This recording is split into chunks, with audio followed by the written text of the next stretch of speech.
Here's something else that is banned in China. Falun Gong, a religious movement that emphasizes on spiritual enlightenment and cultivation of virtue. But virtues and enlightenment, you see, do not exist in the Chinese Communist Party's dictionary. So it banned this religious movement in 1999. It drove its practitioners into exile. Why are we discussing this now? Because 3 days back, on the 20th of July, Falun Gong practitioners marked the 21st anniversary of their exile from mainland China. 21 years of their persecution by the Chinese regime. And this time, I'm happy to tell you that their voices are not going unheard. You see, most Falun Gong practitioners are settled in the United States. The movement has its headquarters in New York, and the US government is looking to revive their case to corner China.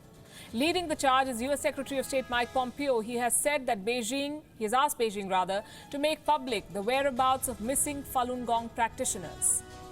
And he's asked them to release thousands of others incarcerated in Chinese prisons to this day. Our next report is a small attempt at making the world aware about the kind of atrocities this movement and its followers have been subjected to by the Chinese state.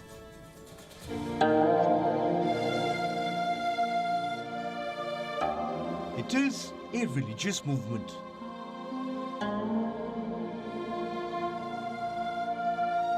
It believes in the cultivation of virtue.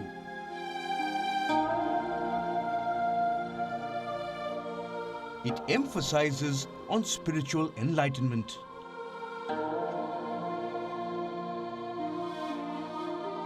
And it's the biggest victim of China's doctrine of state atheism.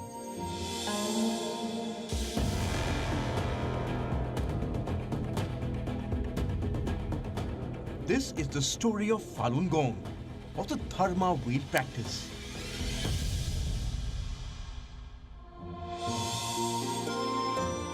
A system of mind and body cultivation under China's ancient Qigong tradition. It's a combination of Buddhist and Taoist teachings and believes in the cultivation of moral character through forbearance.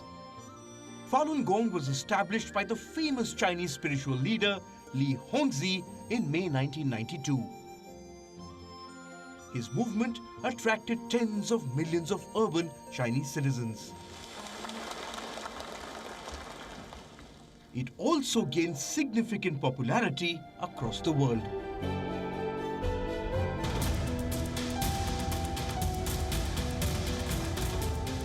The growth of this movement coincided with the migration of students from mainland China to the West. Throughout the 1990s, Falun Gong clubs and associations began appearing in almost every part of Europe. But it was in 1999 when this movement became a subject of international media coverage.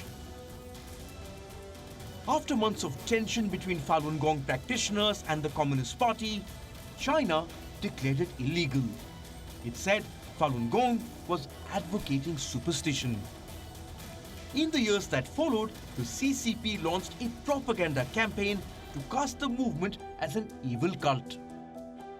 The state media published articles blaming the Falun Gong for hoodwinking people. Hundreds of thousands of its practitioners were arrested and detained. They were incarcerated in labor camps.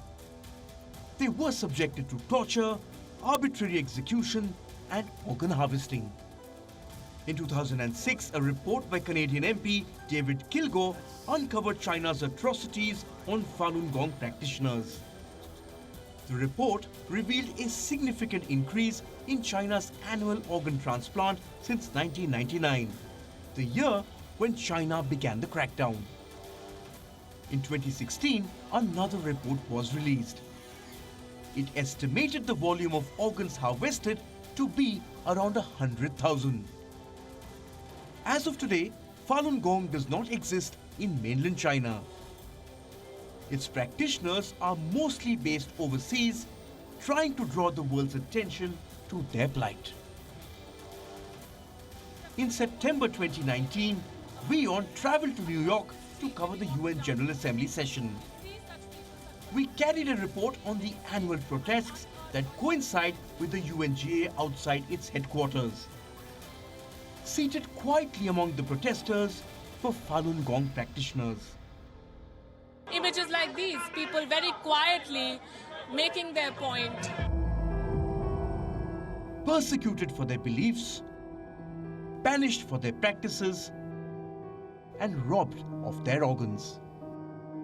Falun Gong practitioners are still fighting for legitimacy and waiting to return home. Bureau Report, WION World is One.